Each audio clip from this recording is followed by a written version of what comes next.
You are watching Access LaPorte County, Channel 97. Coming up next is the March 6th meeting of the Michigan City Port Authority Commission.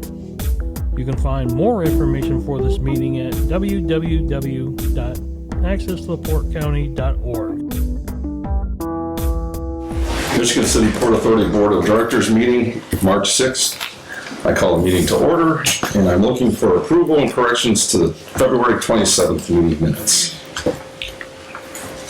Make a motion to approve the minutes as stated. Do I have a second? Second.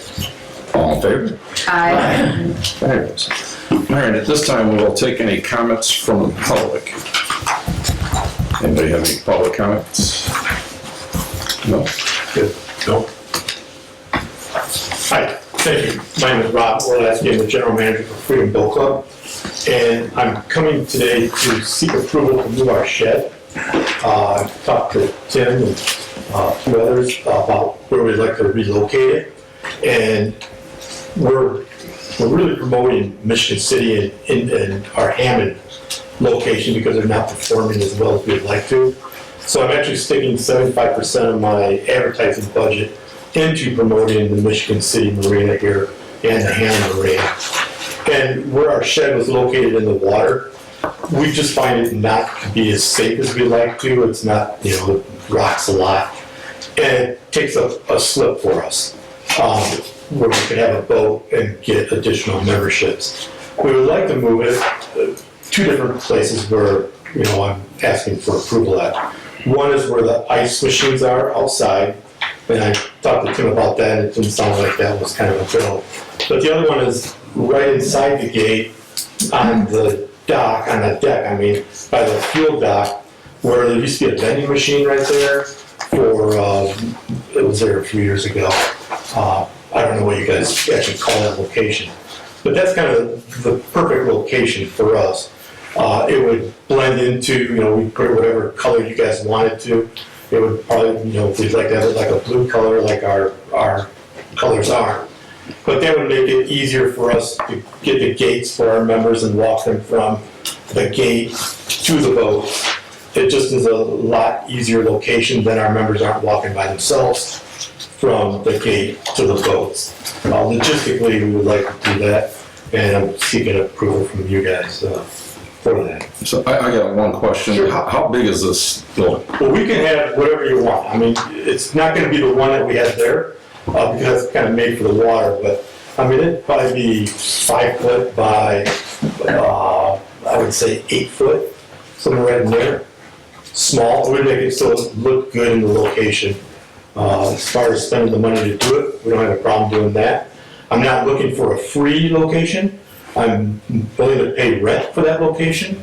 We do pay rent on the locations that our other 6 harbors that we're in also. So that would be, definitely something I want you to consider. We pay about $125 a month year-round for our locations at our other sheds. And you're welcome to talk to any of our other locations if you'd like to see, how we maintain the areas, how we, we're good partners with our marinas. We like to promote the marinas and do whatever we can to help the marinas. And you're welcome to do that. We're in a lot of municipal marinas. Sure. I think you guys know the South Haven Municipal Marina. I don't think somebody's talked to that before about it. I asked the president if I could just make a comment on this. Usually this is the type of question, this is not a question and answer. Oh, I'm sorry. No, that's outside you. But I'd like to make a comment. We've had people approach for different things like this over the years, and it's we've been a little skeptical of approving it sometimes. How big are you looking for? You said like a 5 by 8 or something? Yeah, not very big. Just enough to hold our computers and for someone to work. Because most of the time they're going to be on the dock, working, cleaning boats. I'm familiar with what you've had out there last year because I've been there a couple of times, took some friends down there to talk about their wanting to get memberships or so, and it was interesting. If you talk to, I presume you've talked to Mr. Frame? Yes. And we walked the area. And Mr. Jackson? Mr. Jackson. No, I have not. Okay.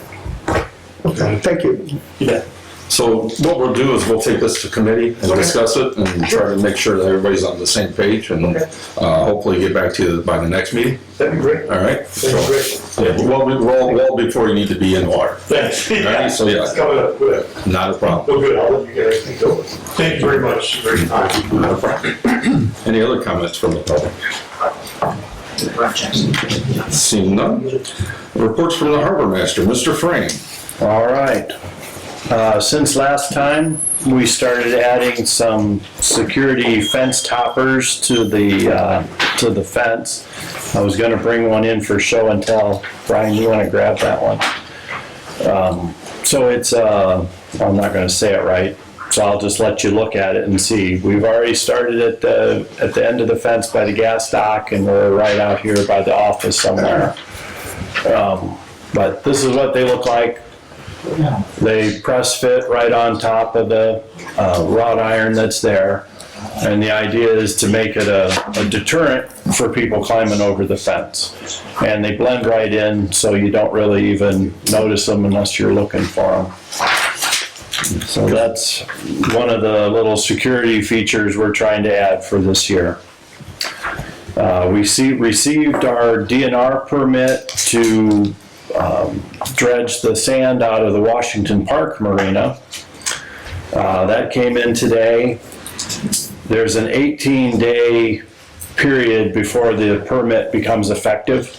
So its effective date is actually March 24th. So after that, we can actually dredge that out and get that usable. Tomorrow starts our final inspection of the 800 dock electrical project.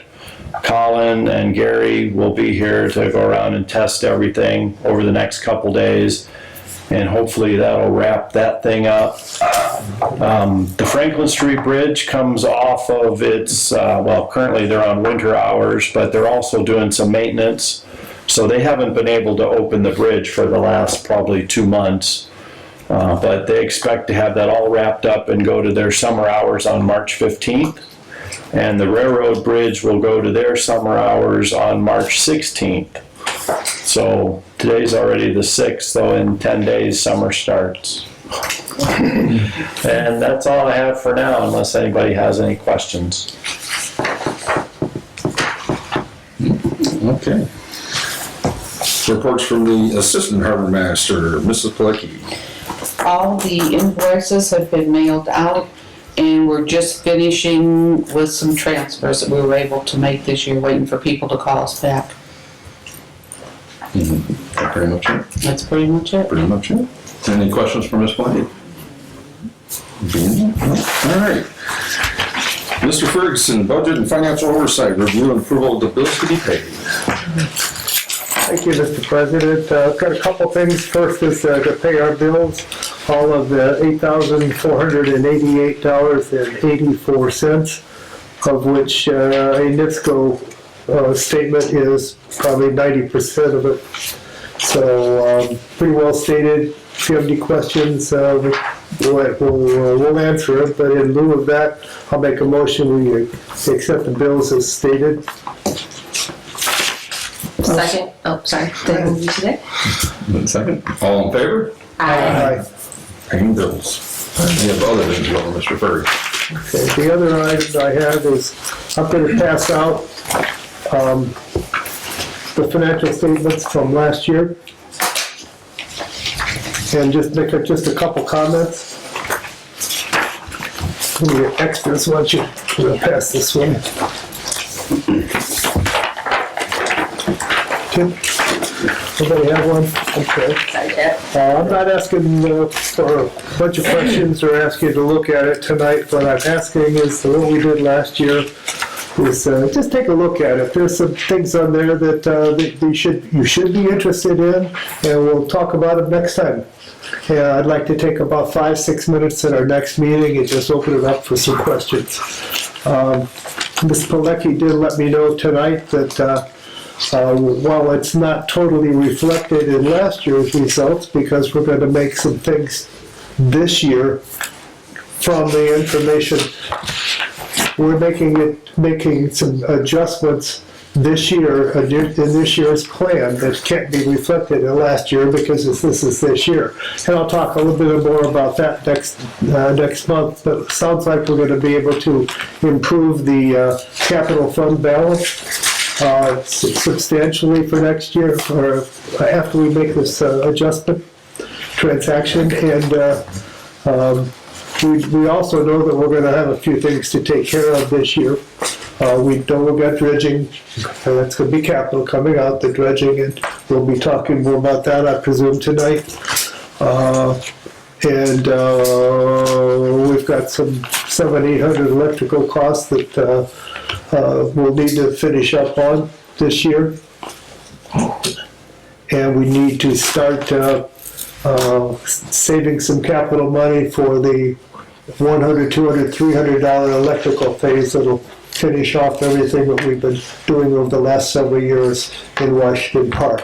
So we'll be making some transfers. We'll talk about that on our next meeting on March 20th, I believe. So please take a look at this, circle some items, and bring them up next time so we can talk about them.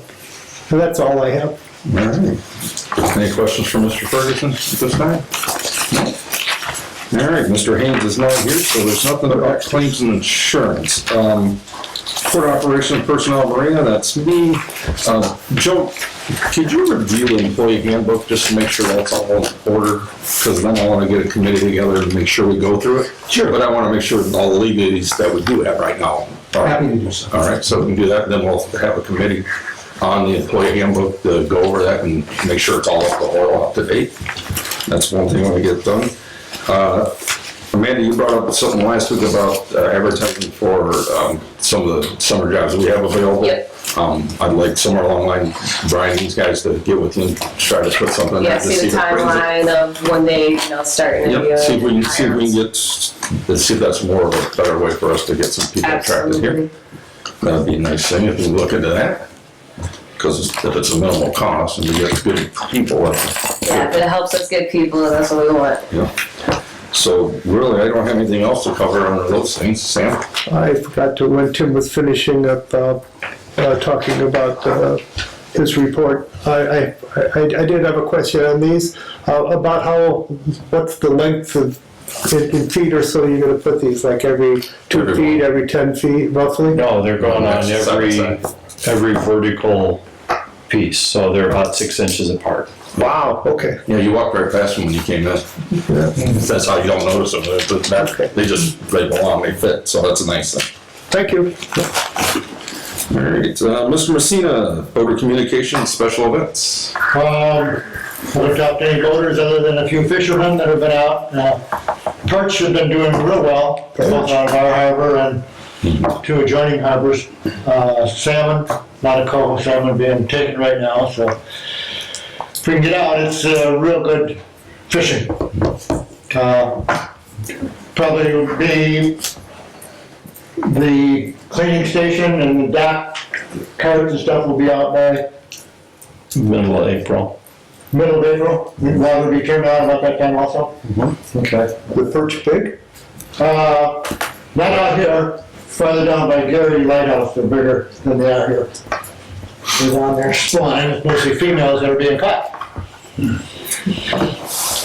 And all those plastic, and it is a plastic, correct? I mean, you could take a hammer and snap off the top of it. And is there any chance of making out a material that can't be destroyed a lot easier? A metal? We didn't. You're gonna be on camera if you start hammering with the hammer, so you take that risk too. Let's see what happens. It's a great idea. Just moving forward with what we have, that's That's all I have. One of the things that does is the visual deterrent too, because it just looks like it's sharp. So you're really not gonna know that it's plastic until you get up there and start climbing around on it. Because it does give a cover. Now, if you land on it, you're still gonna hurt. Yeah, Yes. thank you. yeah. All right, Mr. Manner, Master Planning and Special Projects, Park, what is it? Well, I was out of town at the last meeting, so I don't have a report. Didn't make the park board meeting, so I don't have a report today. All right. Ms. Buhner, advertising and public relations. Nothing to report this time. Oh, the best report of them all. Mr. Zach Noon. This past week, I met with staff and gathered the information necessary to prepare the 2022 internal controls policies and procedures report. I should have that ready for the board's review at our next regularly scheduled meeting. I also reviewed the lift well dredging bid. It was complete, and all of it was in order. And I reviewed the proposed contract prepared by Edgewater, and it too is in order. And that's all I have. Full business, we need to bring up the bid, because we're holding off till the day after we got a report. And Colin, do you want just to kind of give your synopsis of things? Sure. Just to remind everyone, we received 2 bids. The low bid was from Paragon Integrated Services, and they are their division that submitted the bid was from Ohio, but the company itself is from Houston, Texas. They're a specialty environmental dredge company. And we did our due diligence by following up with the company directly. Tim and I had a conference call with them to make sure that they understood the project and walk through the steps of their bid. They'll be mobilizing specialty equipment that's actually suited for projects similar to yours. They have a total anticipated duration of 7 to 10 days, and their dewatering setup is a mobile trailer-based unit that will actually use a centrifuge to do the dewatering in place, so it involves a much smaller footprint in the parking lot to hopefully impact Tim's operations less than anticipated. As part of that due diligence, I also followed up on some municipal references of theirs. They've performed multiple similar projects to what we've done. I spoke to one public parks director for a municipal project they did last year in Ohio, and he had nothing but positive things to say about them. They performed that project, which was similar scope and slightly higher cost, on time, on budget, no complaints, no mess, no issues. So, and in the meantime, the company has also followed up with me regarding, they volunteered to get insurance certificates early and multiple other aspects to facilitate the draft contract Mr. Zach Noon referenced earlier to help meet the expedited schedule of the project.